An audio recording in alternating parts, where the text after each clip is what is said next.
Hey guys, how are you all?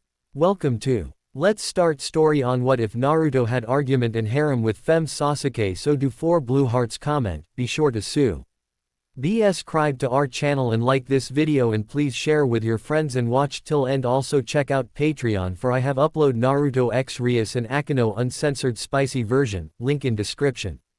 In a rental villa at the edge of the land of fire, a plump young man dressed head to toe in expensive cloth and priceless jewels sat comfortably at the head of a long table, idly admiring the rings shining on his fingers. He waited for his guest to arrive. There was a knock, and his gaze lingered in place while his ears perked. The servants opened the doors to the room. In came a Figu, accompanied by a pair of plain-looking shinobi, either Chunin or Jonin, if their flak jackets were any indication. They stepped back near the walls while the one accompanying them stepped forward. The young man clasped his hands. "Lord Hokage, it's a pleasure. Please take a seat." Hitaki Kakashi offered the man a slight smile. He held his long, flowing robes out of the way so that they wouldn't get caught on the overly elaborate chair. "The pleasure is mine, Your Excellency. Let's get right into business, shall we?" The son of the foreign daimyo returned the smile politely. His servants haired around the table and handed both dignitaries documents highlighting matters to be discussed. Kakashi was quick to grab the closest sheet of paper and skim its contents, his eyes lazily tracking from side to side. I'm afraid this is too much. While I appreciate that you hold us in such high regard, our village is primarily a military force within the land of fire. A trade agreement is one thing, but no amount of money can buy our roots, let alone legal authority over our forces. Not even our own daimyo has this much control over us, sir." Though the Hokage wisely held his composure, the overwhelming desire to sigh and rub his tired brow still lingered. Was this fool even acting on his father's orders? They had barely spoken and yet the proposition was already hair-brained enig. For the legitimacy of this exchange to be brought into question. At least make it a little believable. No. The daimyo's son's smile was still plastered to his face for a few seconds longer. The man was either waiting for something to happen or simply didn't know how to take the outright refusal of a deal that he had yet to present. Kakashi's eyes squinted shut. My. 2 blades were swung, air dulled metal failing to catch the light. Their wielders glided across the rafters with steps so light that the wooden supports didn't so much as creak despite the awkward weight they were being made to carry. Locked in combat, the shinobi's weapons never clashed. The woman's chikudo swung at the man's head, forcing him to dodge. He took advantage of his momentum and swung up at her arm. Rather than flick her sword to redirect the enemy's katana, she forced herself to step out of the blade's range. Yet again, they met in an exchange of blows. Yet again, one weapon did not catch the other. Yet again, not a single sound was made. Those in the area below them continued their meeting, oblivious to the mortal combat taking place atop the villa's ceiling space. To the common eye, there was only a cage, a daimyo's son, and their retainers. This was how it should be. A shinobi is invisible. A shinobi operates in the shadows. To be discovered would be worse than death itself. The woman's lone visible eye hardened. Like a pinwheel, its crimson pattern spun hypnotically. After penning in a few clauses of his own, Kakashi slid the paper back to the daimyo's son. "How's this?" he asked. Quote, "This shouldn't cause any issues on our end, and I'm sure there's more than enough to still benefit yours." The larger man grabbed the sheet and did a commendable job of pretending to look it over. "I'm not too sure, Lord Hokage. Maybe we can meet somewhere in the middle." Without so much as a twitch, Kakashi clenched his shoulders to stop them from drooping. The toll that this mindless back and forth was taking on his mind wasn't inconsiderable. How did Lady Tsunade put up with this stuff for as long as she did? No wonder she didn't want anything to do with this hat. He certainly wasn't built for this type of role. Couldn't he give the position away already? How long was he supposed to wait again? Kakashi smiled through his mask once more. Of course. We can take as much time as you need. Though I really hope that you give up on this sooner rather than later. The longer you stall, the more time you're giving yourself to act like a fool. Damn it. Why is Uzukami Naruto here? A group of 6 robed shinobi hung from the nearby trees. They were tense, all of them knowing that trying to hide would do them little good. A blonde shinobi shuffled idly on his feet as he took a good look at each one of them. It wasn't like they were all from one village in particular and none of them seemed familiar to him, but they must have been at least Jonin level, right? It didn't make sense for there to be so few of them. Otherwise, he channeled his chakra. He did his best to control his output, but any sensor worth their salt would still be able to pick up on his signature from a good distance. It was a good thing that Kakashi-sensei had him intercept these guys so far away from the villa. Naruto cracked his knuckles, and his opponents took it as a signal to get a move on. Ohm rushed straight at him while the others tried to get around him. He grinned, as if it'd be that easy. He didn't even move. 6 shadow clones appeared in front of each missing nin and buried spinny balls of pure condensed chakra right in their chests.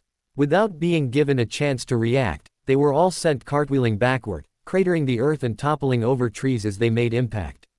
Proud of a job well done, Uzumaki Naruto wiped his brow. As far as shinobi went, he was far from subtle. Was he skilled? Sure, but he doubted that he'd ever be as good at being subtle as that asshole. He knew his own strengths and so did Kakashi-sensei. He was sure that this mission would go without a hitch. You guys should really think things through before you take a job, ya know. The war's over. The leaders of the hidden villages that you've all abandoned might have even taken you back, maybe. Or not. He was wasting his breath. None of them were conscious to hear him anyway. Lord Hokage, wouldn't you consider? Enough. I'm sorry, but I don't think we'll be able to come to an agreement today. I'll be sure to let your father know that things fell through. As Kakashi got up to leave, the daimyo's son lost his composure. The man shot himself out of his chair with a swiftness that belied his frame. Wait. I'm sure that is to say, if you wait a little longer. I'm AF. Raid waiting any longer won't change anything, Your Excellency. It certainly won't make my head fall off my shoulders in the near future. Unable to do much else, the daimyo's son and his retainers Uld only watch as the Hokage left the villa with his 2 guards in tow. As if on cue, a dead shinobi, the missing nin that was hired to assassinate Hitaki Kakashi, dropped from the ceiling the same moment that the doors slammed shut. The daimyo's son was too shocked to scream. After having reconvened following the mission's success, the group consisting of the Hokage, 2 Jonin, Uzumaki Naruto and Sasuke Uchiha began their trek back to the village. Seriously, what took so long? Was it that difficult for you? I took out C12 Jonin level guys in that time. Am I supposed to find that impressive? There's such a thing as discretion, you bumbling fool. Sounds like an excuse to me. Excuses tilde. Hehehe. With such a display before them, the Hokage's 2 guards were forced to watch on with disillusioned expressions as 2 of their village's most famous figures squabbled like children. Kakashi could only sympathize. My students are morons. Fugaku. Minato-sensei. I've failed you both. In the months following the war, the 2 didn't change much. The extent of those changes, in fact, was Naruto's switch to one of those newer elastic forehead protectors and Sasuke chosen to comb part of her lengthy bangs over her Rinnegan. Kakashi expected a bit more of a change, actually. Very little of him believed that Sasuke would elect to remain with the village following everything that had happened. Her contribution to the war went a long way in earning her a legal pardon, sure, but there was bound to be enough turbulence between her and everyone else, namely Naruto, for her to prefer to leave. Obviously, he didn't know his student as well as he thought he did, as she did, in fact, chose to stay. That had its consequences, but strangely enough, she and Naruto had been able to smooth over that 5-year rough patch like it hadn't happened at all. Somehow, he was convinced that something had happened between them when they fought each other at the Valley of the End. Something must have, but he never found it prudent to ask. Mostly because he could guess what that something was. Kakashi cleared his throat. Maybe it would be smart for him to say what needed to be said before this argument got out of hand. Naruto. Sasuke. The 2 superpowered shinobi stopped mid-thought to look over their shoulders and back at him. They slowed their pace enough to find themselves on either side of him instead of at the front of the formation. Unbeknownst to them, Kakashi was a little nervous. There was a reason why he brought these 2 along for this mission, of course. Foiling a half-baked assassination attempt on his person. Sure, It was great to be cautious and all, but that alone was a poor reason to assign Uchiha Sasuke and Uzumaki Naruto to his protection detail. Anything more than an extra pair of respectable jonin was overkill, he thought. In reality, he needed these two out of the village so that they didn't get angry and break something when he said what was about to come out of his mouth. A representative of the Land of Demons got in touch with me about a marriage proposal involving their priestess and Naruto. This was organized a while ago, apparently. So since we're already out and about, come again. Wow. Sasuke really took offense right away, huh? So much for sneaking that bit in smoothly. Well, Naruto, explain, she tried instead, realizing instantly that her old teacher was going to try to deflect. The boy's face lit up like a Christmas tree. His mouth flapped uselessly like a fish dragged out of water. I don't know what's going on either, ya know. Liar. One could practically hear the girl's Sharingan spinning in her skull. A Chidori crackled to life over her fist. The other two poor saps that had been dragged along gave the two superhumans as wide a berth as possible. They were quite literally quaking in their sandals. Kakashi felt beads of sweat trickling down his brow. Hey, he mumbled weakly. Naruto channel led as much chakra as he could in order to defend himself preemptively. For a normal person, the feeling of someone like Naruto going from 0 to 100 in an instant was nightmarish. Sasuke, calm down. I really don't know what's. Why are you getting so defensive? Have something to hide. What? No. The girl didn't take the denial at face value, obviously. Susanoo's ribcage began forming around her person. Matching the escalation so as not to die on the spot, Naruto started channeling his tailed beast's chakra. Kakashi's bodyguards were out of sight at this point. The Hokage's eyes slowly widened as he realized what was about to happen. Hey, hey, hey, hey, hey, hey. Hey, Sasuke, before we fight, you better put on your forehead protector.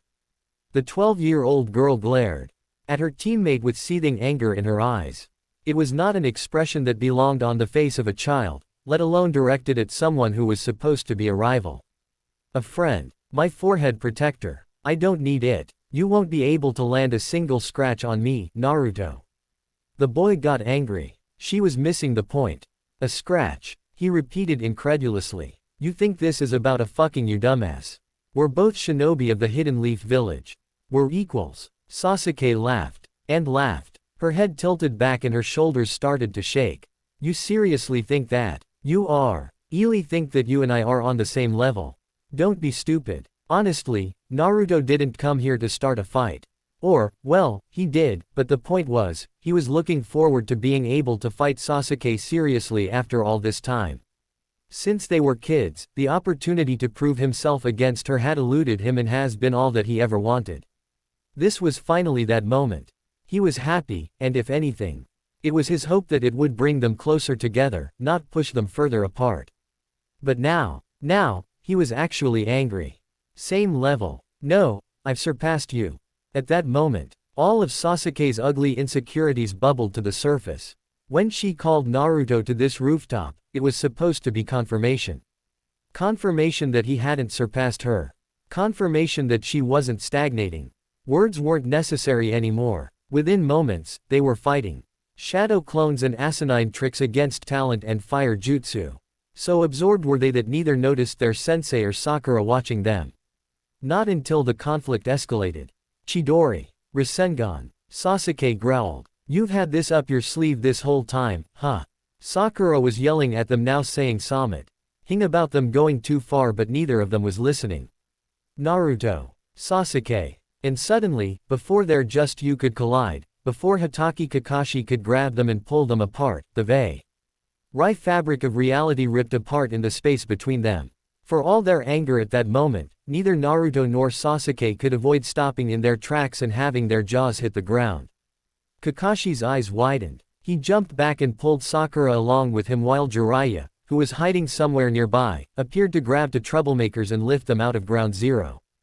Through the fort came two figures before the bend in reality disappeared as if it were never there to begin with. A man and a woman. So, what happened to, I love you, Sasuke, huh? Empty words go a really long way, don't they? I did mean it. You're acting stupid. I'm acting stupid. It's not like you've brought it up since then or anything, what else am I supposed to think? You didn't bring it up either. Of course, I didn't. I was expecting you to bring it up. Huh. But The argument between the two mysterious figures fell apart the moment they realized where they were. Or rather, where they weren't. Hey, Sasuke, spoke the man, grabbing the attention of his companion. We're in the village somehow, aren't we? The woman whipped her head back and forth, clearly alert and confused in equal measure. Her eyes widened once she noticed that they had company. Sasuke. What's? The man cut himself off. White as a sheet, as if he had seen a ghost, he stared at Jiraiya. The larger man stood a ways away, blinking owlishly. With the young Sasuke and Naruto held under his arm. After having heard the newcomers' argument, the two kids were as red as cherry tomatoes. Sakura, who was with Kakashi, wasn't faring much better than her two teammates. Kakashi himself was about as speechless as Jiraiya. Decidedly, neither camp knew what the hell was going on. As if in a trance, Naruto couldn't help but stare at his younger counterpart. The 12-year-old's wide blue eyes were unflinching and filled with about as much confusion as his own. It wasn't some random people pretending to be them, either. He could feel them. That blonde-haired boy felt the same as him. Kakashi-sensei felt like Kakashi-sensei. Pervy Sage felt like Pervy Sage. Younger Sakura felt like Sakura and younger Sasuke felt like Sasuke. Every few seconds, he flicked his head toward the black-haired girl that came with him, but never for so long that he lost track of the supposedly impossible sight before him. If Sasuke's stiff shoulders and scrunched brow were anything to go by, she was in the same shock-driven boat as he was. Her lone exposed eye flickered.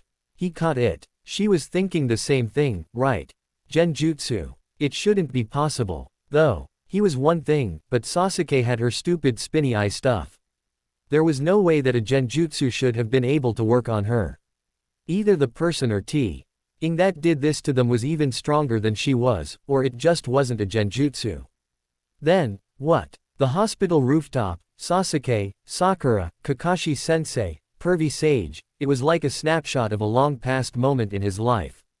He remembered it clearly, that time when Sasuke totally lost her marbles and it took Kakashi-sensei and Pervy Sage showing up to keep them apart. How could he forget? That was when everything started going south.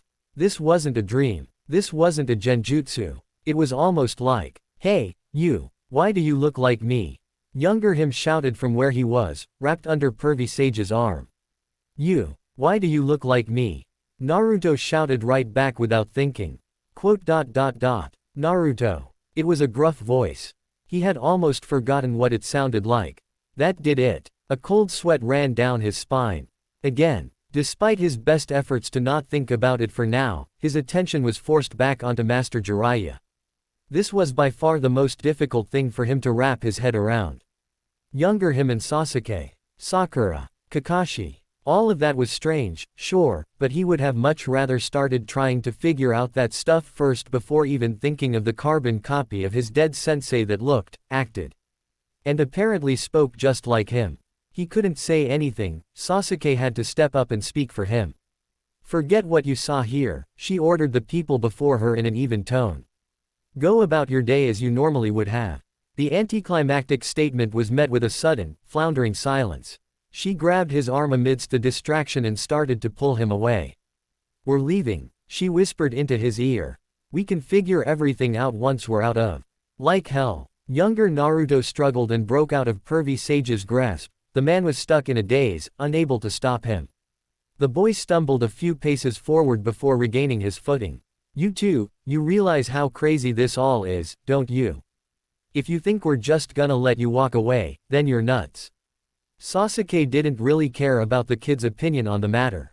Again, she tugged the older Naruto's arm. He wouldn't budge. She hissed. Damn it, you. The girl clicked her tongue. She was annoyed. Naruto could tell right away, which was why he refused to look at her. Well, she was forced to say to the younger one a moment later, unable to cut the conversation short. Spit out whatever it is that you want to say. The kid's cheeks reddened. Why, you're just a couple of weirdos using a transformation technique, right? Cut it out already. Sasuke kept a blank face. Yes, that's right. Sorry. We thought it would be funny. Kakashi let go of Sakura and stuffed both his hands into his pockets. He had a deceivingly calm air about him. "Ah, well, you're both free to cancel the transformation," he told them. "It must be draining to keep up, no? Ah, unless you're a spy from outside the village, of course. That would be bad for you, but I'm sure it's not the case." He wasn't buying it. And it had nothing to do with their chakra signatures. Hitaki Kakashi wasn't a sensor-type ninja, but he was sharp. A puff of smoke appeared behind him, a tiny, unassuming pug wearing a Lee F Village forehead protector emerged from it and landed on the man's shoulder. The two teenagers were visibly uncomfortable. This was Kakashi's ninja hound, Pakun. The dog didn't need anything as calm, placated as a chakra signature to figure out precisely who they were. All he needed was Naruto. Sasuke. A deep, gruff voice coming from the small animal questioned. Pakun's nose twitched. "There are two of you now." Kakashi blinked and visibly stalled for a moment. That wasn't how he expected that to go. Well then, so much for getting out of this one without rousing more suspicion than necessary. No moves were made right away. But it was like a switch had been flipped. Kakashi removed his hands from his pockets. Sakura flicked her eyes back and forth between her teammates and the older teenagers that looked just like them. Those same teammates were frozen solid and were quite obviously trying to reconstruct their thoughts. Jiraiya, surprisingly enough considering the man's disposition, was the one with the least obvious outward reaction as he seemed cool as a cucumber. Younger Sasuke suddenly snapped out of her inaction. She squirmed until Jiraiya was forced to let her go too. The girl pointed a finger at her older counterpart and snarled angrily. "What kind of stupid joke is this? What's the punchline here? This lady is nothing like me." To the temporally displaced woman, the words of a borderline prepubescent child were of little value. The younger one's anger wasn't something that she understood, but neither was it something that she felt any compulsion to understand either. "Is that so?" she replied flatly. The furious expression didn't budge. "I'm not some lovesick woman. All that nonsense about, I love yous or whatever, do you even hear yourself? And Naruto? Who are you kidding?" The eyebrow of the lovesick woman in question began twitching violently. The object of those supposed affections paled a little. "Hey!" Younger Naruto shouted right back. "I resent that. Besides, who'd wanna be your boyfriend anyway?" Now, cooed Kakashi in an effort to calm his difficult students. Though his mask covered most of his face, his eyes peered through, squinted shut in a pleasant expression. "Let's put all that aside for now, shall we? I think there's something much more pressing to be discussed, Naruto, Sasuke." The way that the man spoke those names said two things. That he was addressing the older counterparts and that he was still every bit suspicious of them. Whether that meant that he didn't think they were really who they presented themselves as or something else entirely, no one could say. Jiraiya huffed and crossed his arms. "Why don't we stop by the Hokage's office? We can pick things back up from there." Sasuke, for one, was of the opinion that this would be a terrible idea. Putting aside the obvious assumption that this was a trick of some sort and jumping straight to the conclusion that time travel was even remotely possible, the Naruto and Sasuke from 5 years from now would be prudent to not let their guards down in the presence of these people. Lord Jiraiya, Kakashi, Sakura, themselves, all were individuals that they were intimately familiar with and vice versa. However, this was only true in a reality in which all of this, confrontation on the rooftop and all, had taken place about half a decade ago. Which was to say, this Jiraiya was the mentor of a 12-year-old Naruto. Kakashi was the leader of a fresh out of the Academy Team 7. They were all loyal to people who were supposed to exist within this timeline. If the older counterparts couldn't prove that they were who they said they were, then there was no reason for these people to treat them like the people they said they were. Stopping by the Hokage's office was only as menial as advertised if the trust accumulated over a lifetime was still present. It was not. Unfortunately for the black-haired woman, such realizations flew over her blonde companion's head. "Wasn't Granny already started the job?" the older Naruto said, stretching and locking his fingers behind his back. "Yeah, sure. That's fine. She would have loved to have driven her heel into the back of his head at that moment, but considering their current circumstances, she had to settle for a disapproving glare. As strong as they were, it shouldn't be impossible to get away from T. Wo Sanin and an incredibly powerful Jonin once things inevitably went south, right? Quote. It was decided, then, she would kill him. She would wring his neck until he stopped breathing and maybe then. The aneurysm he was trying to give her would go away. Sasuke. The older blonde whispered so as to only be heard by her, you okay? Kakashi tapped Sakura on the shoulder lightly. The catatonic girl snapped back to reality and squeaked. Right, her sensei chirped. If you'd be so kind as to follow us.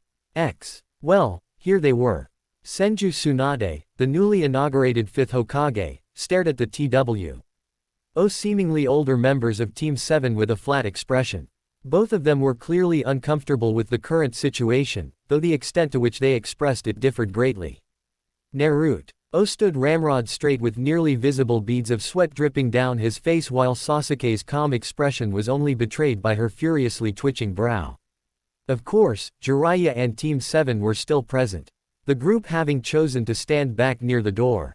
The three genin waited in stressful yet anticipating silence for something to happen while the two older men leaned against the wall with crossed arms. Another moment passed and tensions continued to rise. Then suddenly, slam! Lady Tsunade's fist cratered her desk as she rose to her feet. Startled, those in the room jolted back. You fucking idiots. You can't come to my office with this sort of shit and just stand back without saying anything. You know how to use your words, don't you? Explain. The two other adults quickly shuffled forward. Jiraiya rubbed the back of his head sheepishly. Haim, you see. Bad start. Hitaki, go. The gray-haired ninja sighed. Unfortunately, Lady Tsunade, we really don't know much either. These two just appeared. She quirked a brow. Appeared. The woman repeated slowly. I hope for your own sake that you're not being facetious right now. They did. Interjected the younger Naruto from further back. Sasuke and I were well, we were there. These guys just popped into existence out of thin air or something. Pakun can't tell them apart, Kakashi added. It's not a jutsu, and they aren't replicas. The Hokage's shoulders sagged, with slow and exaggerated movements conveying the agony that this sequence was inflicting upon her. Tsunade turned her attention back the pair at the source of her frustrations. Well, you two look like my genin, albeit a good few years older. It's almost like a big hand in the sky fast-forwarded a few years, picked you two up, and dropped you off back here with us. Before any of the shinobi could get up in arms about the ludicrous insinuation, the woman bearing a striking resemblance to Sasuke started to speak. We're really not. I'm Uzumaki Naruto. She's Uchiha Sasuke. The admittance was sudden. All eyes were on the blonde next to her, and no one was able to remain as calm as he appeared to be. The black-haired one nearly lurched forward. Why would you? Can you prove it? The Hokage asked, interrupting her. The one that claimed to be Naruto frowned a little. I don't know what I could do to do that. Did Jiraiya check your seal already? Silence. Quote. Check the seal, Jiraiya. Right. Without needing to be told twice, the young man lifted his shirt and channeled his chakra. Sure enough, there it was, the swirling pattern of the 8 trigrams sealing style. Jiraiya clearly didn't expect to actually see it. He visibly recoiled but quickly steeled himself and lowered his hand to the younger man's stomach. The chakra exchange was quick and the Toad Sage removed his hand just as quickly. The younger Naruto was the only genin who knew what this really meant. His eyes widened. Wait, that's not possible, right? There should only be one. Tsunade wasted no time. I'm going to put some faith in the forehead protector you're wearing and speak as your superior officer. I need you two to explain exactly what you did to end up here. Don't pussyfoot around the issue. The older Naruto continued to prove that he was more willing to speak than the older Sasuke. We were having an argument, he explained. Things got a little carried away and so I couldn't really make out what happened with our jutsus being thrown around. 1 second we were on our way back from a mission with Kakashi-sensei. And the next we were on the hospital rooftop with all of you guys. It's been theorized by certain individuals that a sufficiently large chakra output would be capable of messing with all that space-time stuff. Jiraiya admitted after some consideration, careful not to divulge who these certain individuals were, but the chakra output in question would have to be insane. It's not something that anyone has been able to test. Tsunade closed her eyes contemplatively. I've made my decision. Naruto. Sasuke. Head home as you normally would. Who it was that she was referring to was not specified, this fact wasn't missed. The younger Naruto shot his hand into the air in a mock salute. His eyes squinted shut in confusion, that paired with his whisker-like facial markings made for quite a Kaned-like expression. "'Excuse me, Granny, but which, Naruto and Sasuke, are you talking about right now? All four of you, you're the same person, right? You shouldn't mind bunking together, at least for a while. I refuse." All eyes fell on the 12-year-old Uchiha Sasuke. She was absolutely livid. Everything was happening pretty fast, sure, but she wasn't about to forget the emotions that were driving her to fight Naruto on that rooftop in the first place. She held anger in her heart. Ambition. Indignance. Uchiha Sasuke was above all of this. She had to be. To kill her brother, she couldn't. Remain stagnant and get swept up in the complacent ways of this village. She knew nothing of this woman that claimed to be her and she didn't want to. To her, the reflection was an ugly one and she rejected it with every fiber of her being. No one else seemed to be hung up on it, but in what world would she allow herself to be swept up in a lover's quarrel? Something so trivial, so base. It disgusted her. She would not subject herself to bunking with a woman who was led astray by the romantic advances of Naruto of all people. Sakura put a hand on her forehead and frowned worriedly. "Hey, Sasuke. You're kind of red in the face. Are you okay?" The Uchiha slapped the girl's arm away. "I never mind that. I'm fine. You can refuse all you want," Tsunade growled, "but your refusals don't mean much to me, unfortunately. This is an order. Deal with it." "Che." The girl grumbled and whipped her head away. Kakashi sounded, "Where do we go from here? I'm willing to go along with T.S. and all despite it sounding a little far-fetched, but..." Tsunade hummed. "I'd assume that these two," she pointed at the supposed time travelers, "would want to get back to wherever they came from." "Right," the older Sasuke agreed, breaking her short-lived bout of silence. "We don't belong here. Naruto and I will be working on that. Do you know how you'll go about it?" Jiraiya asked. He was staring at the older Naruto intently as he did so. The stare forced the blonde to look away. Being the only one who knew what was wrong, his fellow time traveler turned her eyes to him with the smallest tinge of compassion. "Not really," she answered for him. "It was a fluke the first time, after all." Jiraiya crossed his arms. I don't take it you know Fuinjutsu, do you?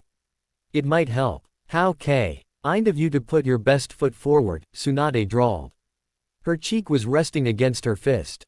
"How about, instead of wasting your day peeping on the women's baths, you help them out in your spare time, Well, great. It's settled. I want all of you back here in the morning to discuss things further, but for now, get some rest. As for our two guests, I don't want anyone in the village finding out about you without my say-so. Stay out of sight whenever you can and keep your features hidden whenever that's not possible." "Understood. Yes, ma'am," was the immediate resounding response. She took a moment to look everyone over one last time. "Good. Dismissed." As everyone began to leave, the Hokage called out once more. "Kakashi, Jiraiya, stay behind for a moment, would you?" The door to the office closed behind them. The younger genin of Team 7 and the older counterparts of Naruto and Sasuke were ready to be on with their day. "We'll be having words later," the black-haired woman muttered into her blonde companion's ear.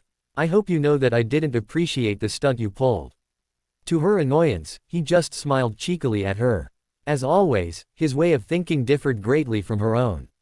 Whether she would accept that difference or beat the living daylights out of him would depend entirely on his explanation, however. For now, she let sleeping dogs lie. Now that they were left to their own devices, Team 7 was free to bombard them with questions to their heart's content. "Excuse me," started Sakura in a timid voice. Naruto wasn't used to being on the receiving end of that tone from her. "You two are really Naruto and Sasuke, right? I thought we went over this already," future Sasuke answered curtly. The pink-haired girl didn't seem too caught up with the rude response. Her cheeks took on a rosy tint and her teammates looked at her curiously. "Then, that stuff you were talking about when you got here, are you two, well, you know?" The other two kids didn't want to hear any of this. They each grabbed their older counterpart by the cuffs of their shirts and started pulling them away. We should go to the front desk. Younger Naruto suggested. They rent out cloaks for missions at a pretty good price.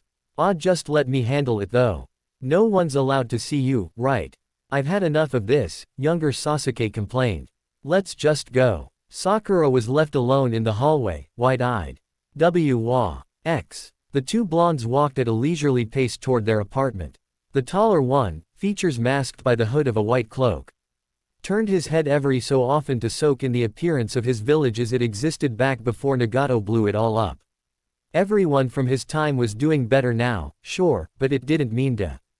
It wasn't nice to see everything as it once was. Hey, can I ask a question? The shorter one asked. The boy kept his eyes in front of him. What's it like? The future, I mean. The cloaked figure's lips could be seen smiling gently from under the shadow cast by his hood. All this time travel stuff was confusing and he didn't really know what he should or shouldn't say, but it's nice, he answered. Sometimes things go well. Sometimes things go not so well, but we have lots of people that we can rely on. At the end of the day, that's all that really matters, right? They were both the same person. So it was only natural that they both understood where their priorities lay. To Uzumaki Naruto, more than anything else, as long as he knew that his friends were. That's not what I mean. What rank are we in the future? We gotta be Hokage by now, right? Aren't you? The older one deadpanned. You're taking this pretty well if you're able to ask questions like that right away. The man paused and scratched his cheek. I'm still a little out of it, to be honest. The younger one looked away contemplatively. Well, I mean, it's pretty unbelievable, but what can ya do? You're me and Sasuke's Sasuke. So at least there's that. The cloaked man hummed. What do you mean? The kid tilted his head up and grinned. He stretched his arms over his back and held them there. It's easy for me to think that you do stuff just like I would. Your Sasuke was being all moody and trying to get away and stuff, but pervy sage, Kakashi-sensei, Granny, they're still them. You trusted us to eventually trust you. That's why you didn't try to hide anything, right? Older Naruto's mouth made an shape before matching his younger counterpart's grin. Yeah, was his simple answer. Hee, I figured. Hey, you didn't answer my question. Don't speak to me. Don't look at me. Don't be in the same room as me. If it so happens that we're forced to exist within the same vicinity, I will pretend that you don't exist and I expect you to do the same. Understood. As the young Uchiha approached the abandoned compound of her massacred clan, the streets became visibly less populated. By the time they were barren, the girl felt comfortable voicing her grievances to what seemed to be thin air. A moment later, a woman who looked just like her dropped down from a nearby rooftop.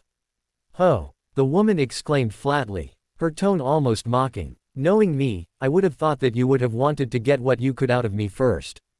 I'm older, aren't I? I'm wiser, more powerful. Surely your grievances could be put aside if it's for the sake of. There's no point. You're a dud. A dud. The future you come from is no good. I will not envision myself losing track of what needs to be done because of a boy. I will be stronger than that. In a roughly 18-year-long life, Uchiha Sasuke had done many regretful things. Regardless of her reasons, for her to say that she didn't, in fact, regret many of those decisions would be a lie. However, not once did she hate herself for those decisions. They were a part of her, just as how her penance was a part of her. To hate herself would be akin to spitting in the face of everyone who suffered at the hands of her own convictions. Now, though, not hating herself had suddenly become incredibly difficult for entirely new reasons. Naruto wants her to think that he fell in love with this pain in the ass. Either his tastes in women left much to be desired or he was just jerking her chain this whole time. What a miserable train of thought. It left a bad taste in her mouth.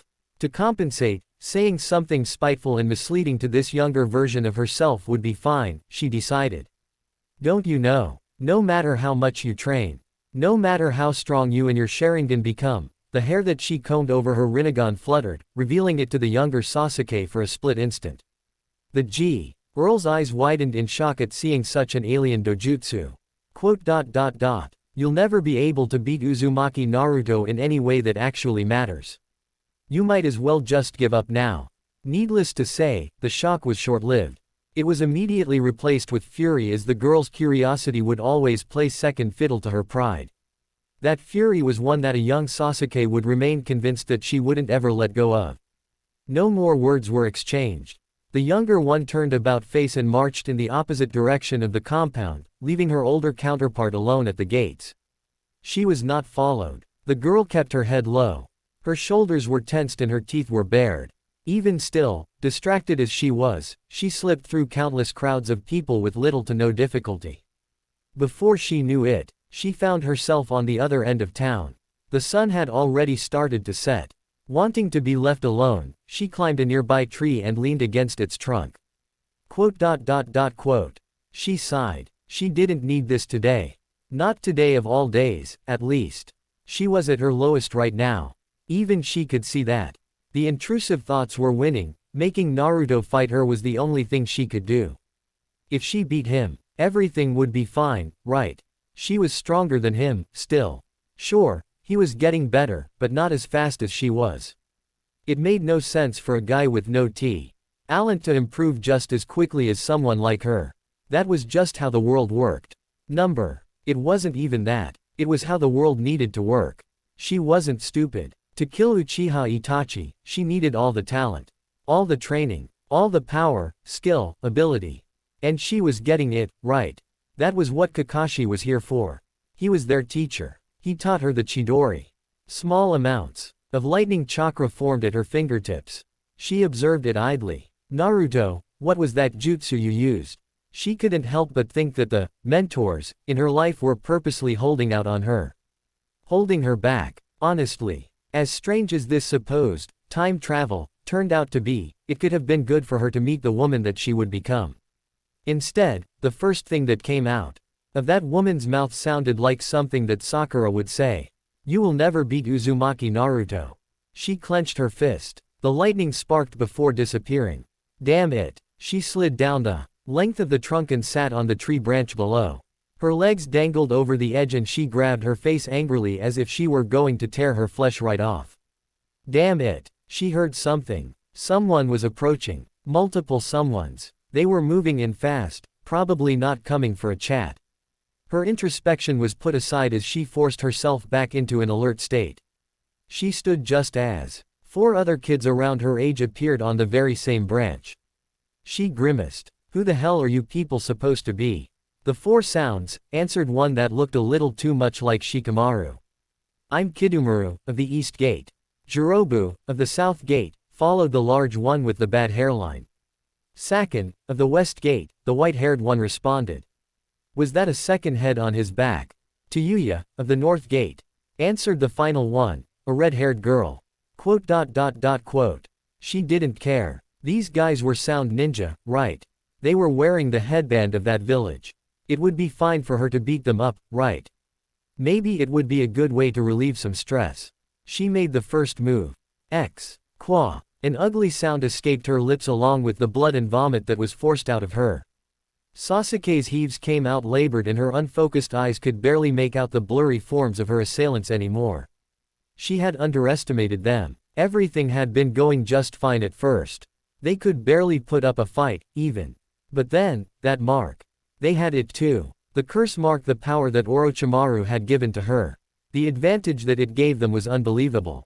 The tables had turned in an instant. She was thrown around like a ragdoll without a single opportunity to counter. It wasn't fair. It wasn't fair. Was this as far as her own power could take her? Could Orochimaru's mark really make a bunch of faceless nobodies that much better than her? You understand who we are, don't you, Uchiha Sasuke? She didn't speak. Though she couldn't see any of them clearly. She still tried her best to glare at them. Oro, Kai. That's right, the white-haired one said. Finally, Sasuke's sight started to return to her. Orochimaru-sama wants you. The curse mark is powerful. But yours has barely started developing. Forcing you to come with us won't do us any good, but I'm sure that you can see that staying in this village is stagnating your development. She gritted her teeth. She did. She did see. Here you are. In a bit of a pinch, are you? The voice came from right beside her. Were she in any condition to do so, Sasuke would have jumped. Slowly so as not to exacerbate her injuries, she looked at the figure that managed to sneak up on her without her noticing. It was the older version of her that claimed to be a time traveler. The woman stared down at her, paying no mind to the four-sound ninja right in front of them. Hey, who are you supposed to be? The red-haired one asked. The similarities between the two black-haired girls could not be made out due to the older one having donned a black hooded cloak. It doesn't matter for now, the one with the spiky ponytail said. Let's retreat before HMF. The cloaked figure grabbed the boy by the face and, in an impressive display of physical strength, lifted him clean off the floor. The redhead was the first to move. Wide-eyed, she jumped back and pulled out her flute. Tsukuyomi. The four ninja dropped to the ground like puppets with cut strings. They were unmoving. The younger Sasuke couldn't keep her jaw from falling open. What was that? A jutsu. Those sound ninja. They hadn't stopped using the curse mark, but they still lost to this woman in an instant. She couldn't even tell how it happened. As far as she knew, the older Sasuke hadn't even lifted a finger. There, this much of a gap between them. She gulped. Something like this, is it possible for me too? Grabbing the unconscious red-haired girl by the head and observing her features as she turned it from side to side. Older Sasuke spoke over her shoulder. You have ninja wire on you, right? The younger girl couldn't think to do anything but check her pockets. Naruto. Sasuke. Thank you for coming on such short notice. I would have liked to have spoken to you both after you've had the chance to get settled. Tomorrow like I suggested, preferably. Tsunade inclined her head politely as the pair of time travelers. Yes. As the pair of time travelers entered her office, Naruto looked about as lost as he always did, though that was through no fault of his own at the moment. He, unlike Sasuke, really didn't know why she called him here. Well, down to business, then. Before we, excuse me, Sasuke started, pointing at her assistant. Is it okay for her to be here? Tsunade stared at Shizune blankly for a moment. The short-haired woman was white as a sheet and couldn't look away from the two that were looking back at her awkwardly. It's fine, she said uncaringly. I asked her to be. I figured it would be best to introduce those I think are trustworthy to this situation in a controlled fashion. Do you disapprove, Lady Tsunade? Shizune all but shouted. These are, they're Uzumaki Naruto and Uchiha Sasuke. She answered matter-of-factly. Only, they're a bit older. They're from the future, supposedly. That's Shizune, Naruto exclaimed. He smiled at the young woman. I'm glad. If Granny thinks this is a good idea, then I'm happy that I'm able to see ya. Sorry if this is all a bit out of nowhere. Sasuke was less enthused. That's nice and all, but this isn't what we came here to discuss, is it? Tsunade closed an eye and rested her chin on the palm of her hand. She sighed. That Uchiha was as pleasant as always, huh? Patience oozed from this one's pores. Not that she could blame her. She figured the girl was pretty high-strung at the moment. Lots going through her head. Right. If you wouldn't mind, then, Shizune, I'd ask that you keep your questions for later. Why yes, ma'am. Shizune seemed content to keep his mouth shut for now. Good. Naruto. The boy's head perked. I'll be brief. Sasuke, the younger one, was approached by a group under Orochime. Uru that calls themselves the Sound Four. I assume you know about them. His somber expression was confirmation enough. Is she all right? The blonde asked, trepidation clear in his voice. If what this Sasuke told her was right, he was worried about more than just her physical well-being. She's fine, Tsunade responded, allaying his concerns. Your Sasuke was there to hold them off. All four members are in our custody right now. A sigh of relief escaped his lips. That's good. So then, why are we here exactly? There was a clear look of discomfort on Sasuke's face. Because of them. Or rather, because of one member in particular. Sasuke insisted that you see her. He looked at the black-haired girl questioningly, but she refused to meet his eyes. Her head was kept facing forward, stoic as ever. Not going to say anything, huh? Even after all these years, she was still this gloomy. It was good to know that the younger one's character wasn't the way it was because she was in some sort of foul mood. The girl just came this way. Her name is Tayuya, Tsunade said. We have reasons to believe that she is a member of the Uzumaki clan. Your clan? Naruto's face contorted into an expression of pure shock. Wah, this whole time, are you sure? No, Tsunade shot that thought down immediately. Of course not. Either way, she's an enemy and that hasn't changed. Be wary of her, she's not your friend. Naruto's face scrunched up. I don't understand. Then why are you letting me meet her? Sasuke knew that you'd want to. She talked me into it. He immediately turned to Sasuke again and smiled genially. She still wouldn't look at him. Let's stop wasting time, grumbled Sasuke. Lord Hokage, if it's all the same to you. Tsunade waved them off. Yeah, we can go. Shizune, you don't mind looking after the office while I'm gone, do you? I won't be out longer than an hour. I'm not trying to get out of work, I promise. The three made their way to the door. Shizune had her hand raised awkwardly. But she was still too shaken to say anything to catch their attention before they left. The three passed by rows of unattended cells. There would typically be guards stationed here. But seeing as the existence of this Naruto and Sasuke was meant to be a secret, for now, those guards were asked to temporarily vacate the premises. No one raised a fuss, of course. There was no better security than the presence of a cage. Say, Naruto started, breaking the silence. His fingers were intertwined behind his head as he idly looked around the prison hallway. Don't you think younger me should have been here? He's the one that actually matters for this sort of thing. Not me. No, Sasuke answered, not breaking her pace. You were too much of a simpleton at that age. It would be easy for someone malevolent to take advantage of his naivety. He frowned at her. I don't get it. I thought you wanted me to get along with this lady.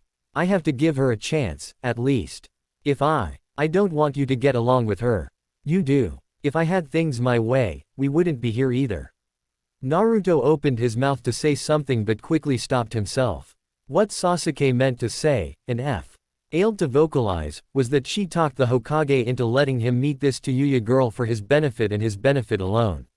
He recognized that and he wouldn't be taking that for granted. Right. Thanks. Enough. Tsunade grumbled. She grabbed their shoulders and held them back long enough to make her way to the front of the pack. We're here. Naruto stared at the nondescript metal door that they stopped in front of silently.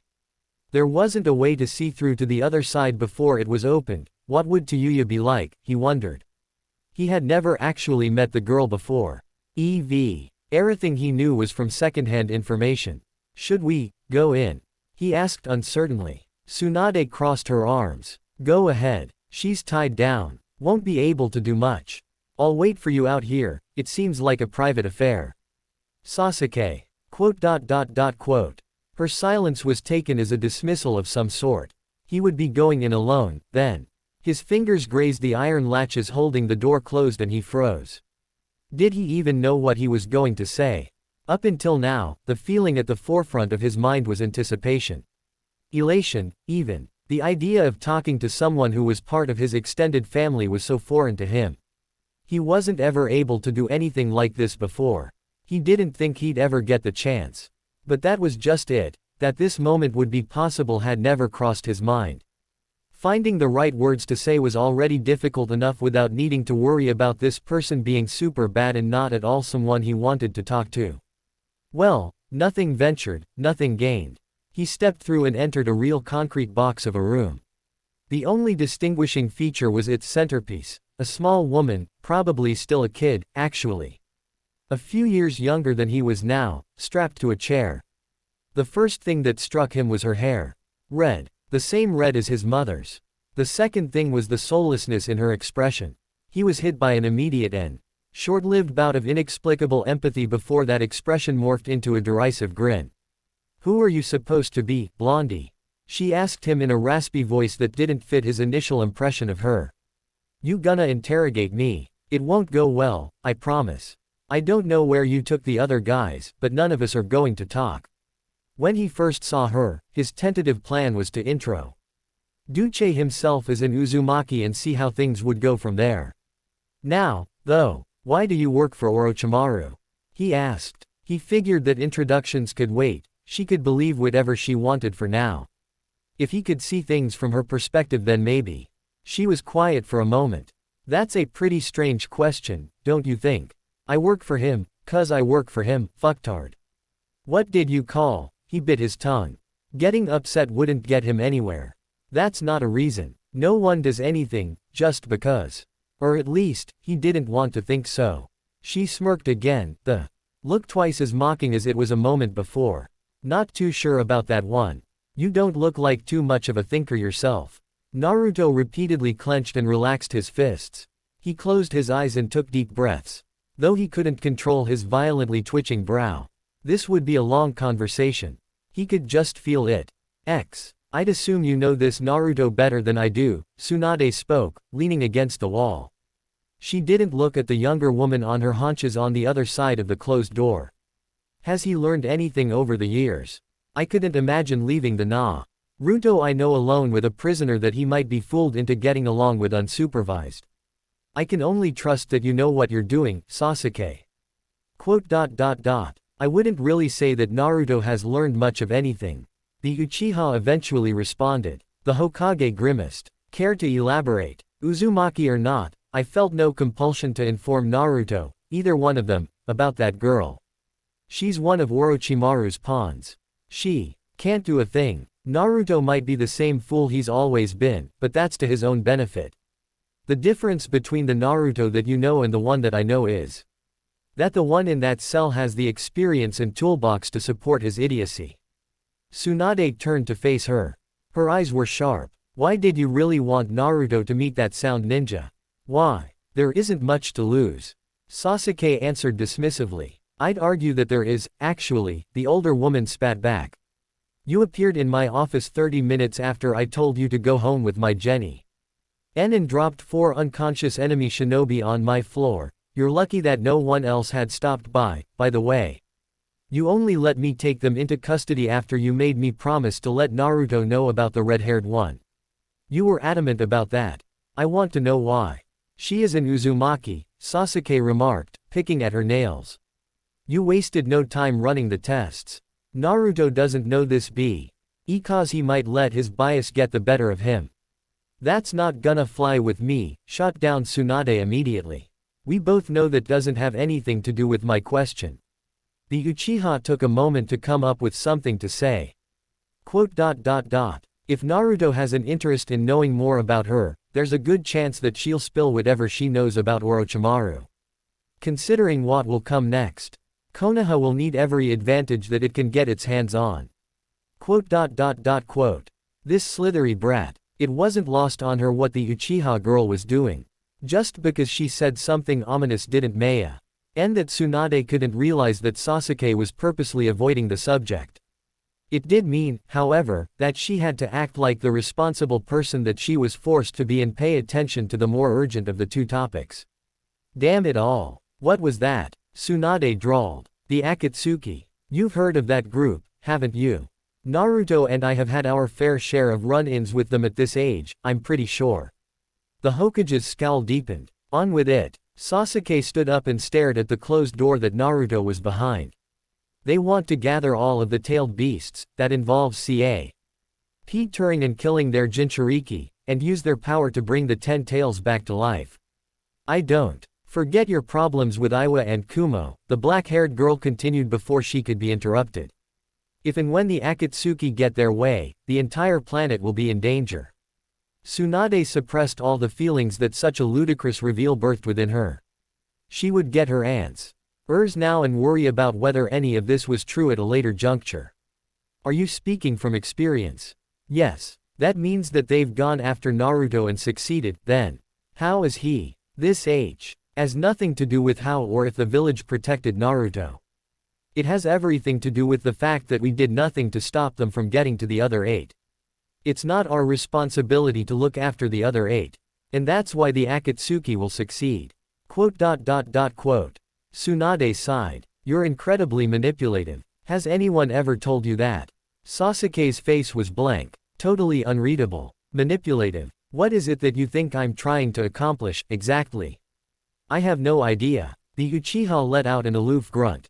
Naruto should have made some progress with her by now, she said. That girl might have a rough personality but Naruto is an empath, Through and through, he'll have no issue getting her to open up a little. I'll go get him and we can try again another. Bam! The sound of the metal door swinging open and slamming against the wall startled Sasuke enough to make her jump back. Naruto stood at the entrance with a pissed-off snarl on his face. He whipped back around and yelled at the inmate. Get bent. I'm strapped to a chair, you fucking halfwit, I'm already bent. You, gah. He gave up on the insults and just slammed the door shut in her proverbial face. He huffed and puffed. Tsunade and Sasuke stared at him awkwardly for one long and silent moment, both of them wide-eyed. Sasuke was the first to find her words. What? I don't want to talk about it. Tsunade ran her hand down her face. Let's not talk about it then. How about both of you follow me back to the office? Naruto seemed to have calmed down a bit. He scratched his cheek. Shouldn't we, do this tomorrow instead? No. Oh, okay. Is something wrong? Tsunade had already turned around and started walking back to her office. We'll talk about it in a second, she said ominously. While you were chatting up the prisoner, I had an elucidating conversation with Miss Uchiha over here. Naruto looked at Sasuke confusedly. The girl simply shrugged and followed the Hokage's lead. The door opened. Tsunade was the first to peer her head through. Shizune, I want an explanation right now. The short-haired woman shouted. She was as stiff as a board, her arms crossed and her eyes wide.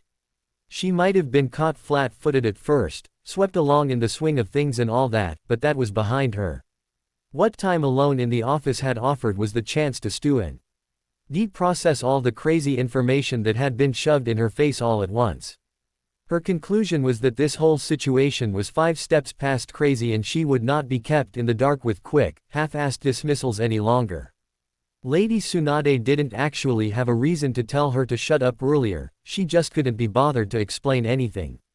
Panicked, this strangely older Naruto raised his hands and held them out in front of him placatingly. Shizune. The arms were slapped out of the way, he was too startled to react properly.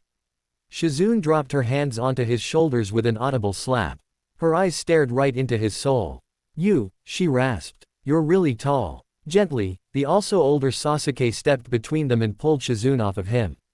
Of course, Shizune. One thing at a time. The black-haired woman was incredibly calm. She sounded nothing like her younger, always angry ball of bitterness and spite counterpart, though admittedly she had only made the girl's acquaintance fairly recently. Could someone's personality really take such a stark turn? Shizune took a deep breath. Right. First things first. What happened to the younger ones? She asked. Whom she was referring to should have been obvious. Are they all right? Big Naruto smiled widely. Of course. Little me is back at our apartment. Same with Sasuke, I think. We were actually going to call it in for the night. But Granny made us come back here. She felt like a weight was taken off her shoulders. At least there was that. So, the future, She was aware of time-space ninjutsu, but even then, never did she think that such a thing was actually possible. Lady Tsunade seemed to be convinced, so she really didn't have any reason to believe that this was some sort of sham, as insane as that was to think. As she eased herself into the reality of the current situation, she felt more comfortable engaging in a more peripheral line of questioning. She propped her fists on her hips and put on a teasing smile. How about it, then? I sure hope you've made it to Chunin rank by now. Lady Tsunade seemed content to allow the conversation to flow in any which way. The woman sat at her desk and waited patiently for Shizune to get her questions out of her system. Naruto puffed his chest out proudly. Actually, yeah, I did. I'm really bad at taking tests, so I wasn't gonna. But Sasuke convinced me to do it anyway. You're looking at a newly minted Jonin. Shizune laughed and clapped her hands together. Congratulations, then. As a Jonin, you're now a fully fledged ninja. It's quite impressive to reach that rank at your age. I'm proud of you. Sasuke had a complicated look on her face. Naruto, I think you're giving them the wrong impression. Well then, tell me a little about the future.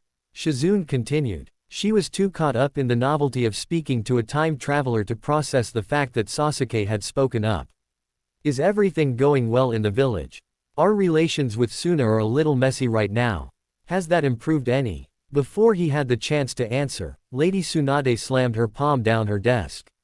Though she wasn't trying to break anything, it was loud and overt enough to grab everyone's attention. Yes, tell us a little about the future, Lady Tsunade parroted calmly. Sasuke, I know that you had something to say earlier. You're free to pick up where you left off. The black-haired woman stepped forward, her companion eyed her with a scrunched brow. Huh, Sasuke. What were you and Granny talking about while I was? Call me a granny a third time and I'll tear you a new one.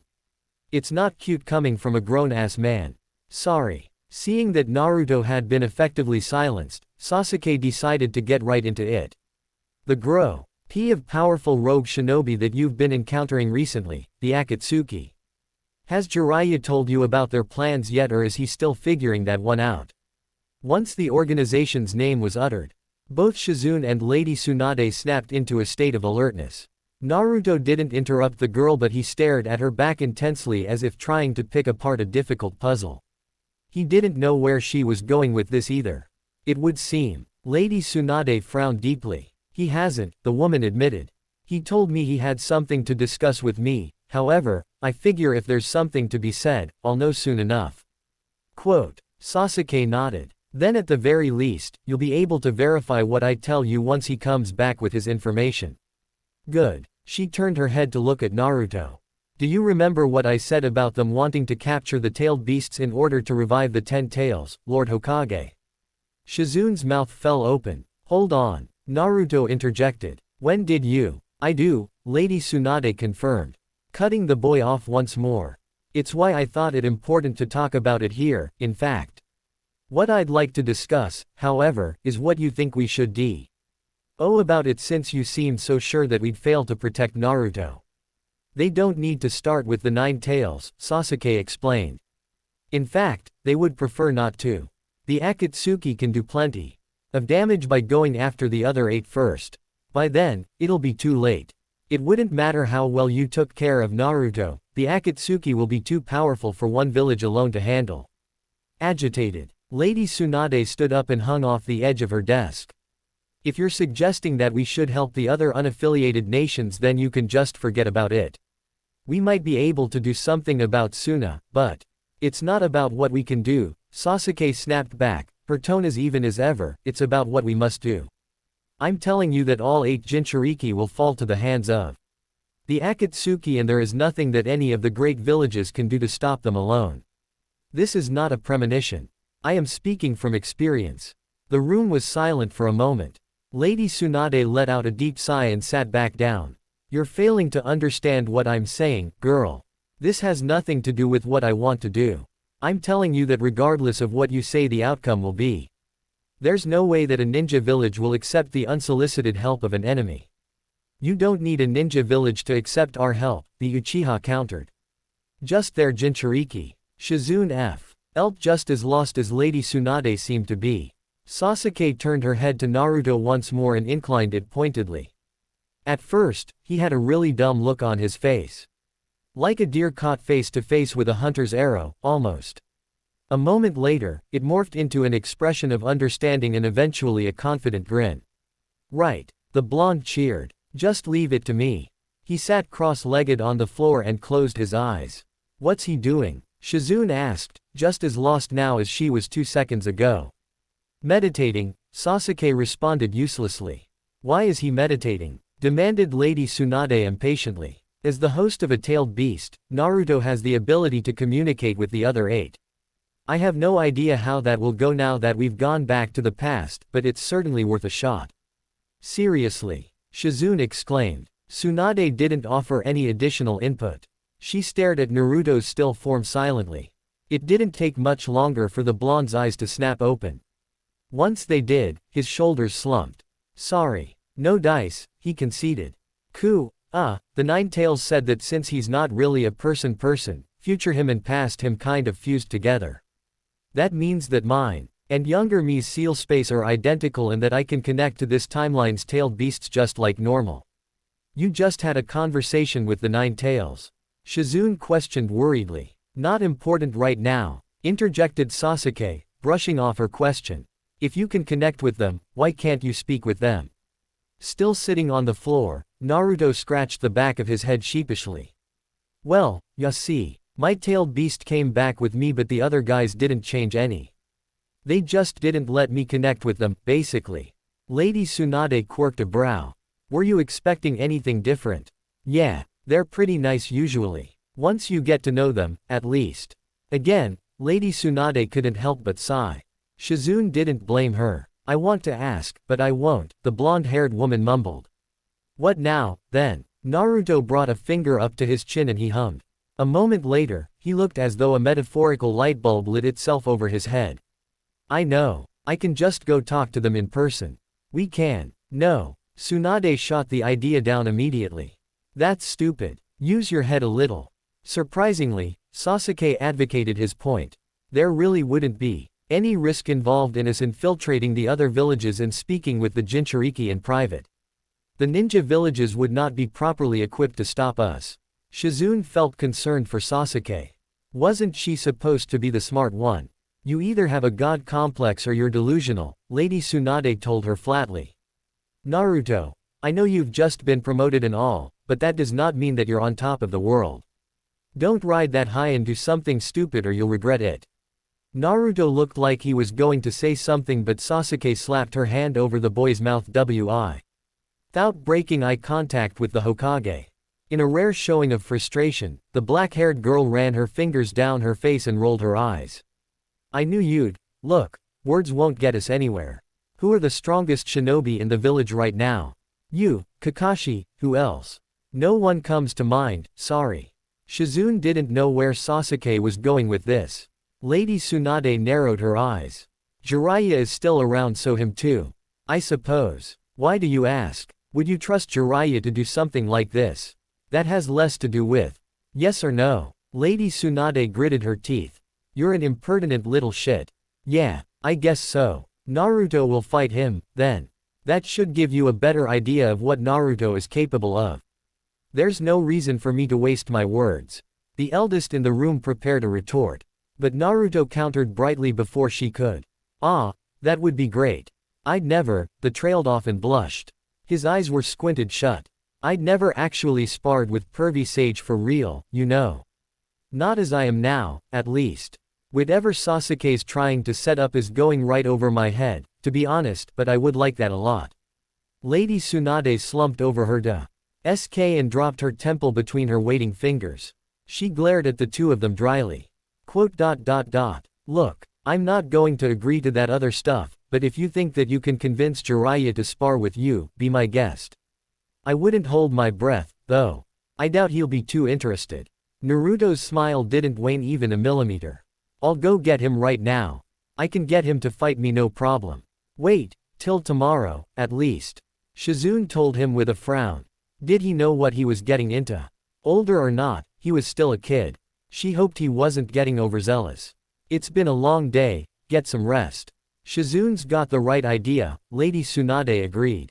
You're all dismissed until tomorrow morning. For real this time. Seriously, don't come back. Naruto flashed them one last grin before pulling up the hood of his gray cloak and leaving through the door. Sasuke was about to follow, but quite the theatrical way to go about this, don't you think? The Hokage's words gave Sasuke pause. The girl turned to look over her shoulder and shot the woman and her assistant a condescending smirk. Seriously, it was almost impressive how that Uchiha girl managed to make a twitch of the lips so aggravating. I like to have a safety net.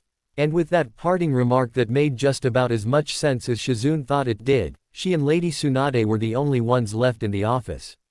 The blonde-haired woman looked out the blackened window and sighed. Shizune. Yes. Would you like to be Hokage instead? No one would put up a fuss, I'm sure. No, ma'am. Right. I'm going to bed, then.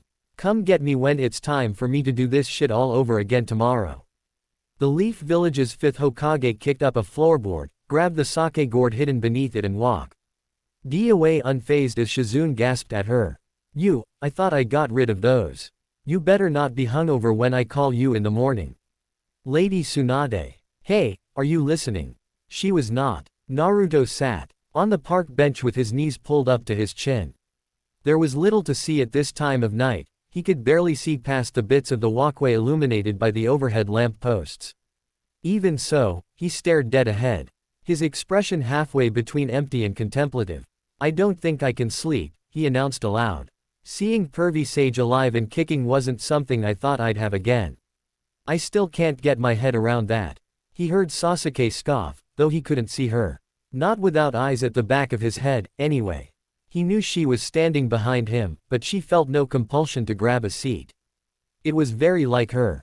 He craned his head over his shoulder to give the woman a nasty stink eye. She looked just as insufferable as he thought she would, humoring grin and everything. After the crap you put us through today, I would have hoped you'd use your head to do some rapping a little earlier. I'm being serious, he insisted, face tight with worry. I'm gonna Avenue to talk to him tomorrow and convince him to spar with me, somehow. What do I even say? He hissed out an exaggerated sigh and let his neck lean against the back of the bench. Sasuke's face was upside down, now. He's the man that I know, but I'm not the Naruto that he knows. If he turns me away, that would hurt a lot, ya know. He flinched confusedly, feeling her fingers pat him awkwardly on the forehead. Was she trying to console him? You're thinking too much, she muttered. Just do what comes naturally to you, as you always have. But how am I supposed to? Her hand covered his mouth. Do what comes naturally, she repeated. The Naruto of right now doesn't know, but the Naruto of tomorrow will figure it out just fine. His expression softened, she pulled her arm away. Thanks, he answered, finally. You're really good at this sort of thing, you know. It's kind of unexpected. Actually. He trailed off, leaving Sasuke on alert. He narrowed his eyes at her, making her do the same instinctively. What? Why are you encouraging me? You were riding my ass all day about trying to help them in the first place. What changed? An answer didn't come right away. Why do you want to help them? She asked in return. Naruto saw the game she was playing. He didn't like it. He made a face but humored her regardless. They don't know us. I know that. But I know them, right? Even if it doesn't change anything. Even if it doesn't matter to us, I wanna help the people I care about because this stuff still matters to them, ya know. The woman said nothing at first, though she spoke before he could call her name. What if it does change something? She proposed. What if our actions here affect our future? His eyes widened. You think? Maybe, she interrupted. Even if it's impossible to know for sure. Shouldn't we try anyway? I won't pretend to be someone who acts on random kindness, but it's no longer a matter of pragmatism when we've been given a chance to chong. Things that are otherwise set in stone, even if that chance is uncertain. Naruto stood up. He turned to look at Sasuke straight on. It was important to have this conversation seriously. You're the one who said that regret isn't atonement, doing this won't change the things that you've done. Naruto didn't say it to guilt her, they both knew it. Sasuke's burdens were not born of shame, but of duty. A responsibility to stay true to her convictions. He wanted her to think, he wanted her to be forthcoming about what she was thinking. What she was really thinking. It's not about either of those things. She insisted without missing a beat. My actions will stay with me forever. The consequences of those actions, for everyone else, do not. I'm not doing this for me. You're doing it for the village. He asked. Mildly surprised. Even after everything, him convincing her to come back with him did not mean that everything was forgotten. Even now, her relationship with the hidden leaf was very much damaged. For her too. I'm doing this for you. His thoughts came to a halt. He could only stare. She stepped in close to him and grabbed his wrist. Embarrassed as she was, she could no longer look him in the eyes. Her gaze tricked down to their toes, her reddened ears giving her away. He didn't fare much better. This, too, is my atonement, she muttered. I want you to be happy, Naruto. No. He pulled her into a tight hug. Sasuke could only respond to an action so sudden with a muffled squawk. He wanted to tell her that he didn't want her to act for no other reason than because she thought it would benefit him. He wanted her to do things for her. How far removed was guilt from regret? Could it be called anything else? And yet, as all of his emotions swarmed him at once, he managed to convey none of that. Dumbass, he shouted. She pushed him away and grimaced. She tried to act upset at first, but honest confusion was all that she could put on. You, what? Your pledges aren't with me, they're with yourself.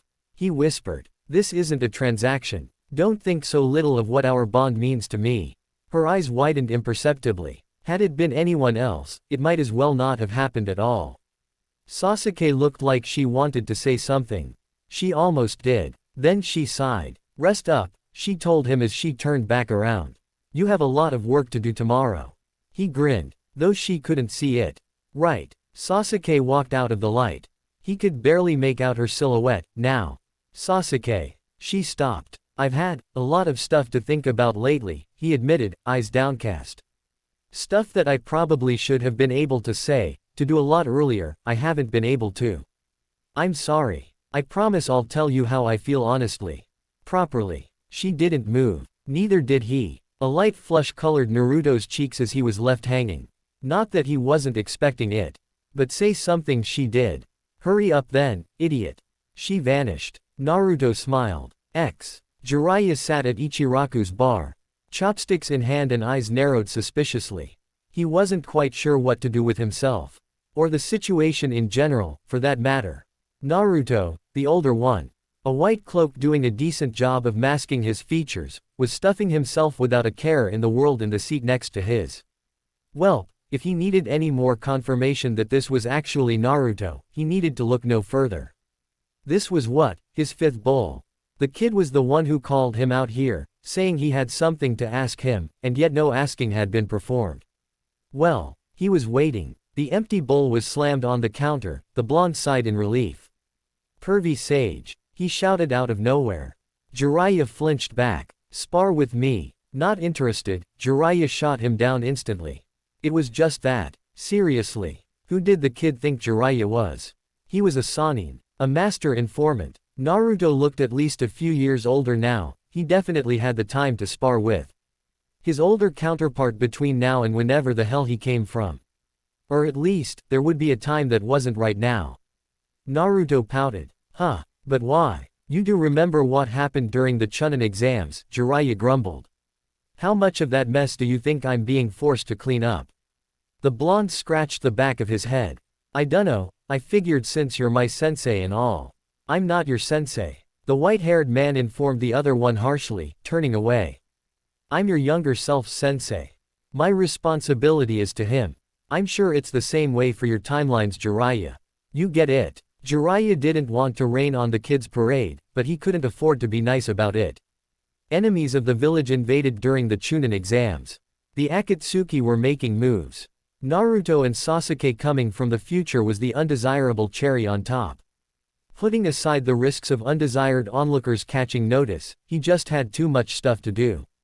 Plain and simple. Jiraiya was his godfather. This didn't come from a place of hatred. Hell, he probably wanted to know more than anyone what the brat was capable of now, what kind of man he was now, but that curiosity didn't trump his sense of duty. Cautiously, Jiraiya side-eyed his future student to gauge his reaction. He'd bet good money that his future self got along pretty well with him, judging by how excited Naruto was to see him. So the rejection probably hurt. All he saw was an annoyed sneer. Naruto crossed his arms and huffed. Geez, you're stingy. You're just gonna go fool around at the bathhouses, aren't ya? Pervy sage. Jiraiya's harsh facade crumbled as his mouth was left flapping like a fish. Tsuki's daughter, who passed by to give Naruto his umpteenth bowl, gave him a dirty look. Wah, of course not, you shitty brat. Naruto laughed, and the older man's expression softened. It was good to know that the kid was the same as ever, at least. He should have known better than to think that something like a few stern words would get under his skin. Now and forever, Uzumaki was nothing if not unshakable. Thanks, Ayame-chan. The hooded man chirped, happily stuffing himself once more. Jiraiya did his best not to react openly to the slip-up. The girl narrowed her eyes. Do I know you? She asked uncertainly. Jiraiya had to intervene quickly. He's a colleague's nephew, Jiraiya insisted. Don't mind him. He heard you talkin' with your old man, and well, he's overly friendly. He didn't know if the girl bought it, but she didn't seem to have any desire to look deeper into it. Jiraiya's heart skipped. Da beat when she leaned over to get a better look at him, but she turned red and about-faced in less than a second. No time to scrutinize any resemblances to a certain genin. Another one of Master Jiraiya's students, then. Don't pick up any of his bad habits, okay? Such was her parting message before scurrying back into the kitchen. Ho! Jiraiya smirked. The kid just looked lost, though. Maybe time couldn't fix stupid after all. Not my student. He whined aloud. Naruto's fist smacked his palm quite audibly. He seemed to have had an, aha, moment. I know, he exclaimed. How about we spar and let younger me watch? He can learn a bunch of stuff, probably. That's a good idea, right? It's like, fast tracking. Yeah, fast tracking younger me's ninja progress. I'll probably have to take it easy on you. But I bet there's still a lot that I can show him. Jiraiya was ready to turn him down straight away for the second time. The end of the little shit's comment stopped him in his tracks, though. Run that by me again. Naruto blinked. Oh, I don't want to hurt you, so. Jiraiya stood up and slammed a wad of cash on the table. This should cover it, the Sannin grumbled. 30 minutes. Training ground 3. I'll go let Haim know so she doesn't lose her shit. Stomping off, he missed Naruto's wide, victorious grin. Naruto woke up with about as much pep as he usually did. Which was to say, with zero pep. None whatsoever. The boy lethargically rolled out of bed before tossing his sleeping cap on top of his pillow. He took a good, long look at the tiny room. No one, old. Arham left late last night saying he had something to deal with but never came back. He hoped that he'd be back by the time morning came, but he didn't dream all of it up, did he? He wasn't that sad and lonely. There were way more people he'd rather meet than an older version of himself. It wasn't a dream, right? There was a knock at his door. With heavy steps, he waddled over to the entrance and pulled on the knob. Blocking the harsh light was older Sasuke, the sight of which almost made him stumble back in shock. It wasn't a dream at least. Stepping out from behind him was the Sasuke he was more familiar with. Come on, we're going to the training grounds, the younger one told him. He yawned. It's first thing in the morning, he grumbled. We don't even have training today. Your ma, Stir is sparring with your older counterpart, Big Sasuke informed him. That's something you'd want to see, right? Jiraiya told you to come. Naruto blinked owlishly. That guy did, what? Why is she going, though? He managed to bumble, pointing at his teammate. The girl crossed her arms and looked away. It'll be a good learning experience, Big Sasuke told him cryptically. Is Sakura coming too? He asked. No, was his one-word answer. He grimaced. How very Sasuke of her. Fine, whatever, he moaned. Let me put a shirt on. It was too early to be putting up a fight. No one made arguments more of a pain in the butt than Sasuke. And there were two of them now. He just didn't care enough to start asking questions now. Still, he couldn't say he wasn't curious to know what his older self was capable of. Why is she here? Granny Tsunade asked, not looking their way as he arrived at the training ground along with Big and normal Sasuke. She asked, Big Sasuke answered, her expression unreadable.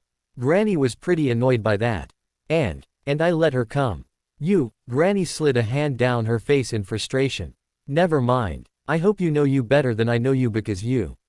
Both dead if anything that happens here gets out, understand? Yes, they both answered in unison. Granny sighed. Good. Is this top secret or something? Wondered Naruto, looking at the groupa. ND then off in the distance where his older self stood in front of Pervy Sage, talking about something or other.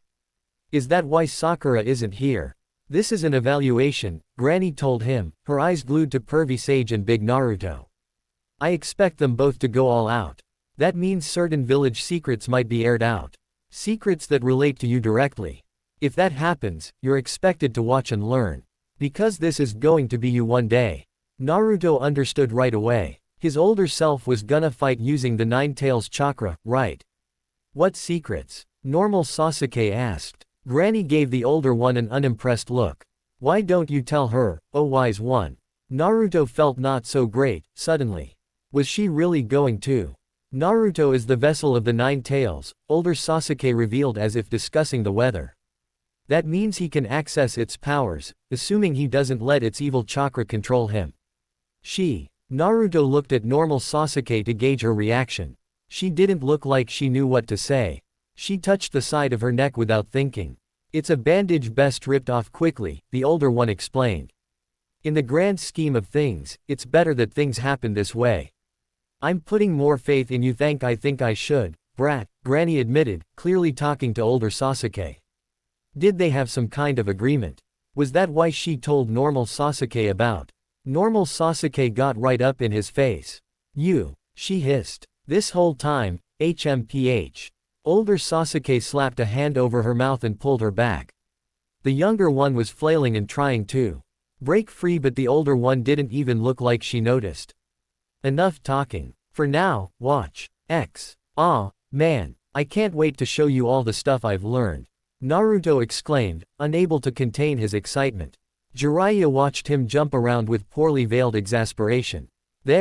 Oh, here they are. The two turned their necks over to the woodland edge of the training ground where Tsunade stood along with Naruto and Sasuke. For some reason, plural, it wasn't like he didn't know what was going on. Tsunade had spoken to him about some agreement that she made with the older brats about a mission outside of the village. But it truly and honestly didn't interest him in the least. It had nothing to do with him. Those two should have been spending that energy on finding a way back.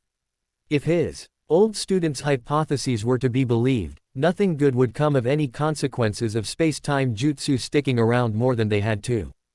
Alas, he got swindled into this. Was Sasuke supposed to be here?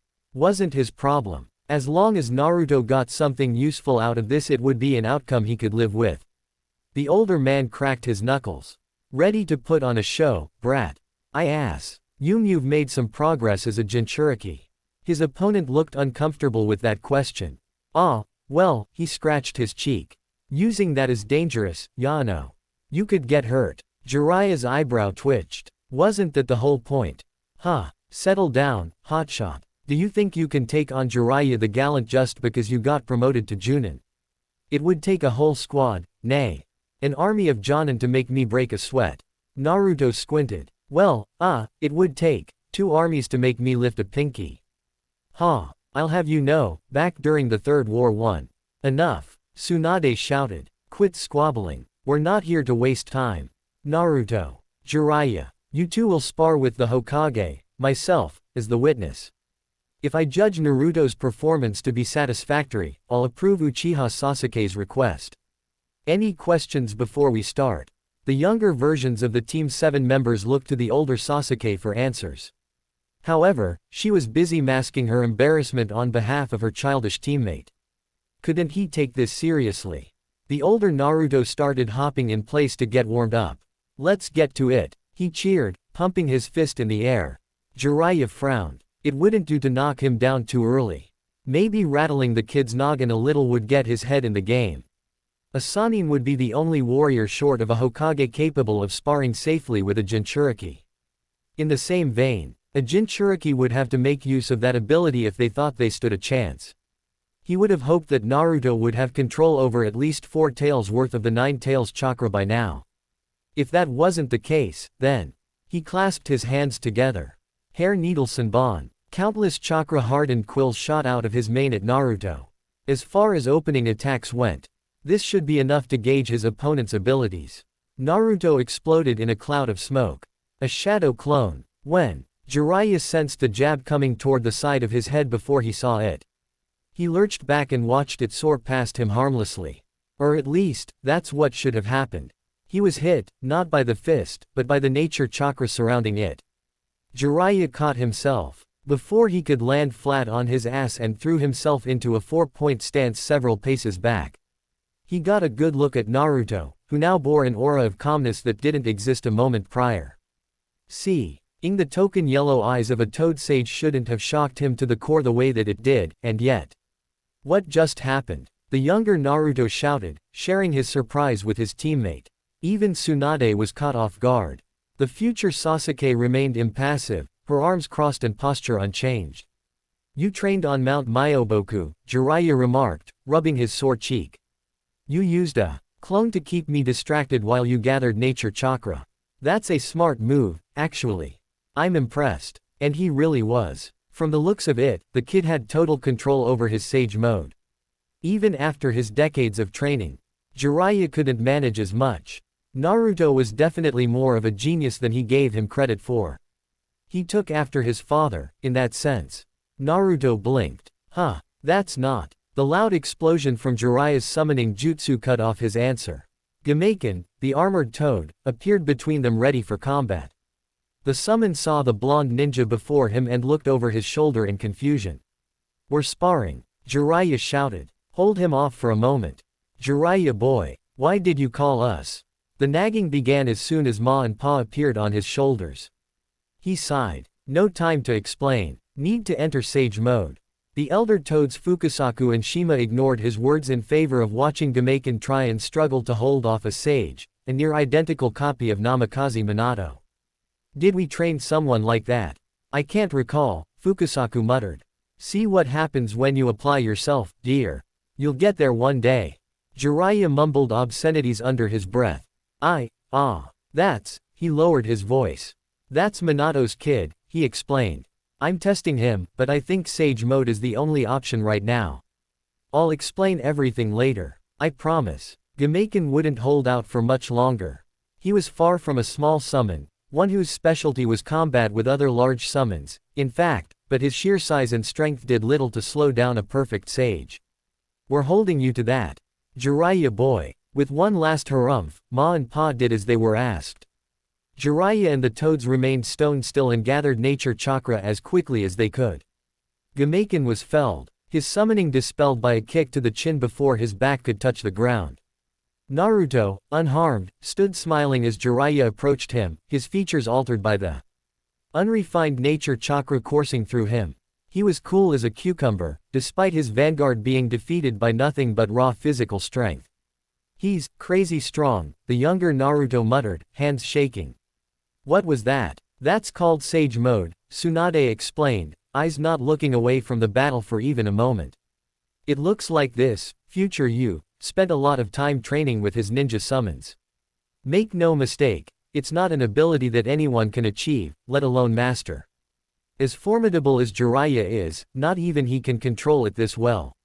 Sasuke, are you sure that the Naruto before us is a newly minted Junin? The black-haired woman palmed her face. There's no way that I could have explained it in a way that could have gotten my point across. Rank aside, Naruto is unbelievably powerful. Naruto. Jiraiya spoke to his sparring partner.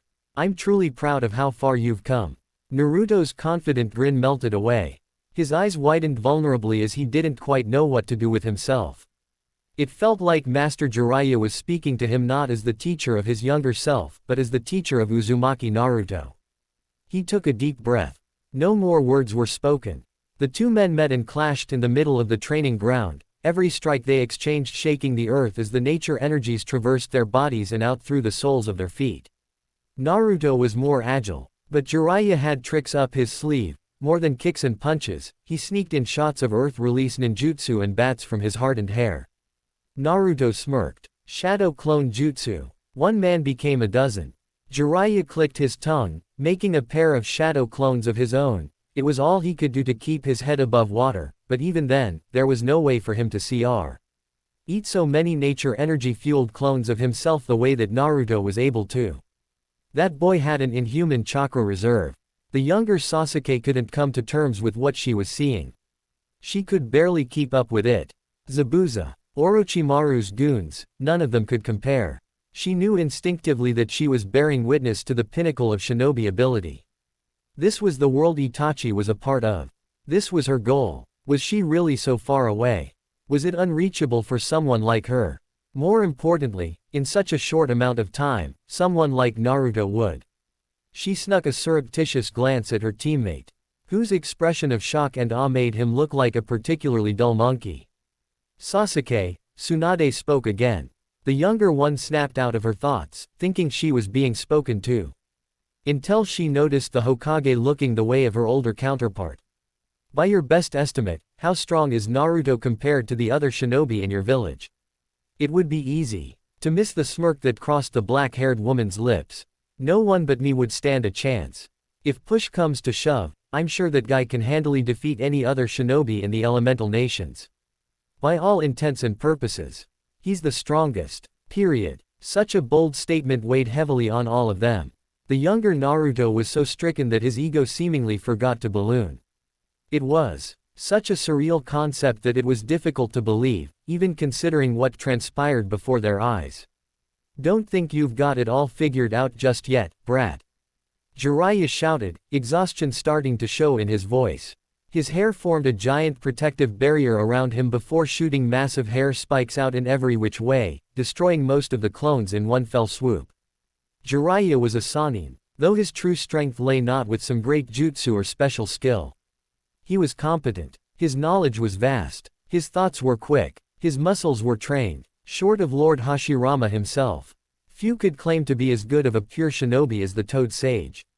That was why, with nothing more than a ninja art as simple as the needle jitsu, he could hold his own against a monster capable of making so many powerful sage clones at once.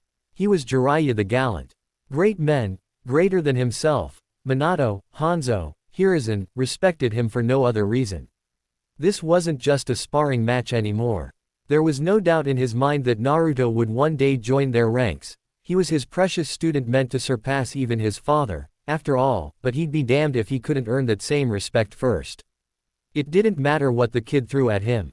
He was confident in his ability to punch right back. "Sensei, I really want to show this to you, but please don't take it head on." Jiraiya was given no time to think about such an ominous declaration. In an instant, boundless chakra gathered in the palm of Naruto's hand, a Rasengan. But it didn't stop there. A new clone appeared, and hovered its palm around the growing sphere of chakra. Jiraiya wasn't following what the kid was thinking until "Wind chakra," he shouted in shock. Naruto's triumphant grin confirmed what he was thinking. The jutsu evolved past the limitations of Minato's greatest technique.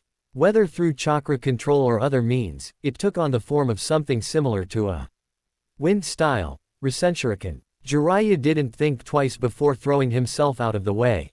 As much as he would claim otherwise, this was a technique that he would not try to compete with. Boom! The projectile Rasengan hot past him and detonated somewhere behind the treeline.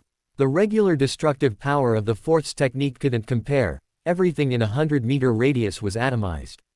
Silence reigned. The only sounds to be heard were those made by falling trees and settling debris. Jiraiya allowed Sage Mode to leave him. He had been mistaken, then. This was never about leaving his mark before. Naruto joined the ranks of Minato and the rest. The brat was already there. He just wanted to show off. Tsunade and the younger members of Team 7 were white as ghosts. The older Sasuke looked particularly smug. "The strongest," she repeated under her breath mirthfully. "Naruto, they came here to see your chakra cloak. You didn't forget, did you?" The blonde man blinked emptily for a moment before the lights came on upstairs. "Ah, right." Jiraiya threw his hands up. Wait, he begged. "If something happens, I really don't think we're in a position to hold the Nine Tails back." "It'll be fine," Sasuke promised. That's not. No more pleas could be made. As if by the flick of a switch, everything changed. One moment, Naruto was in Sage Mode. The next, the pressure was overwhelming, but not in a stifling sort of way. It was like a warm, weighted blanket. It was a kind strength. Naruto looked like something more than human. His body was lit by a brilliant gold.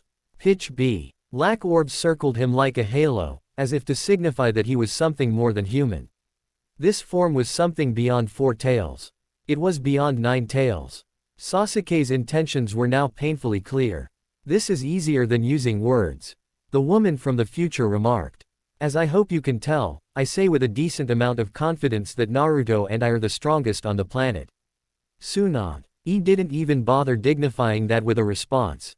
With a loud, defeated sigh, she realized that she'd probably be accepting this infuriating girl's proposal. That's it for today. I will stop here.